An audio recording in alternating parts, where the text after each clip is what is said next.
Chalk painting furniture is an easy way to update your old furniture, but there are some tricks that you need to know before you start painting. Let's dive into this chalk paint desk makeover so you know what to expect when chalk painting furniture.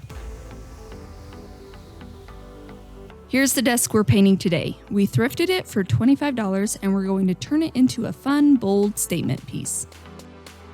First, we removed all of the hardware. It's pretty easy with this electric screwdriver.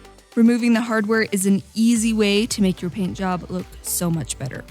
Then we cleaned the desk with Crud Cutter to remove oils, dirt, and grime from the surface so the paint will stick better. After that, we used this desk as a way to compare chalk spray paints to find out which one was the best. So after that comparison was done, we removed all of the paint so we had a nice, even surface to work with. We used the carbide scraper to get most of it off, especially from the laminate top. Then we sanded to smooth things out and cleaned up the dust.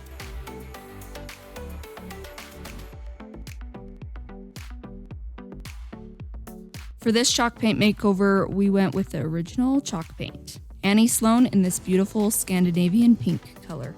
Before I painted it on though, I wanted to show you something. So I brushed some of the paint onto the desk side and back where we had only cleaned. And then I brushed some of the paint on the top where it was sanded laminate. I let all of that dry for almost 48 hours and then I scratched at it. The results? It was pretty easy to scratch it off of the back. It held on a little bit better on the side, but it's still scratched off. And the laminate top, well, it did not stand a chance at all. If there was one thing I have learned over all of the years of painting, it is that if paint doesn't stick well to the surface, after 24 to 48 hours, there's a very good chance that it won't ever adhere well. So the second your kids or pets run into it, it's gonna get scratched or dinged. Yeah, chalk paint is known as a no prep paint, but that's just honestly not true. I've seen it time and time again. If you want your paint job to look good for a long time, you have to scuff sand and prime before chalk painting. Before I sanded and primed though, I filled in a bunch of damage with wood filler and I let that dry. Then my husband used 220 grit sandpaper to sand all of the desk, including the wood filler. The point here is to scuff up the surface to help the paint stick, so we don't have to go all the way down to bare wood. Actually, this desk isn't really made of real wood, so we would have never gotten there anyways. See how the surface looks lighter where he sanded? That's what we want. Then he cleaned up all of the dust with our shop vac and a tack cloth. And then we moved the desk outside to prime it. I like to use spray-on Clear Shellac for my primer under chalk paint. It's clear so I can distress the chalk paint, it sprays on easily, and yes, even though it makes the surface nice and shiny again, chalk paint sticks to it really well. It also blocks bleed-through stains when painting wood furniture, so it's all around a great primer. The downside is that it stinks. The next day, it was time to chalk paint. I ended up using this Country Chic Paint oval paintbrush to brush the paint on. The more I use this brush, the more I love it.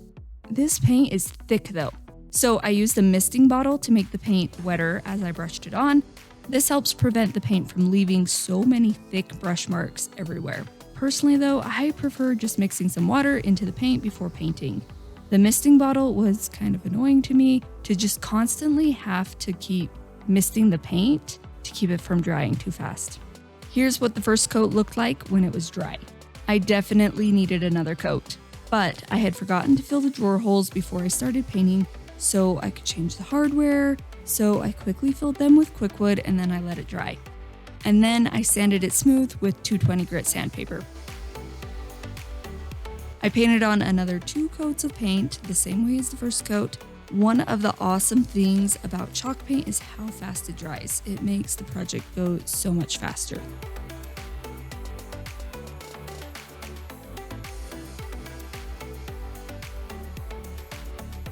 When I finally had full coverage, I looked closer on my paint job and I had all of these ridges of paint on all of the edges. I hate those so much. Those are from brushing the paint on. So I sanded them off, and in the process, I sanded too much, but at least the glops were gone. So I ended up painting another 2 coats of paint to get full coverage everywhere.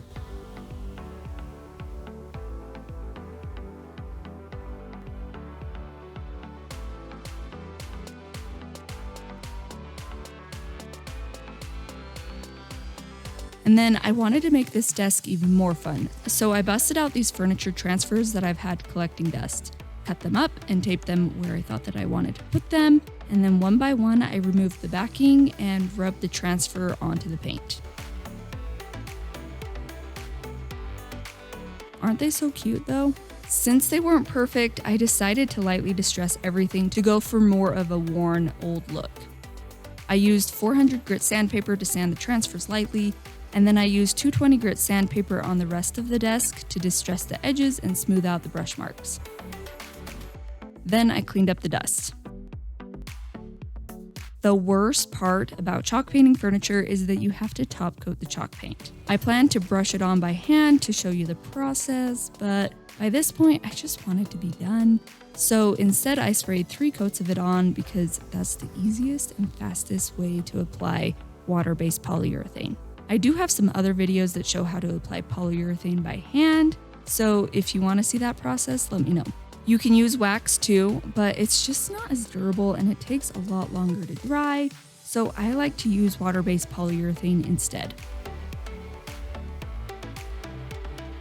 So here's what it looked like before, and here's what it looks like now. I have 3 little girls, and 2 that can actually talk kept telling me how much they love this desk. I guess I probably should paint their other dresser pink, right? What do you think of the new look? Are you a fan of pink furniture? What about the transfers? Do you want to see them more often? Let me know in the comments. Don't forget to hit the like and subscribe button so you can see more of our videos. Want to turn your hobby into cash? Click the link in my comments to download the free pricing guide that we use to buy and sell furniture.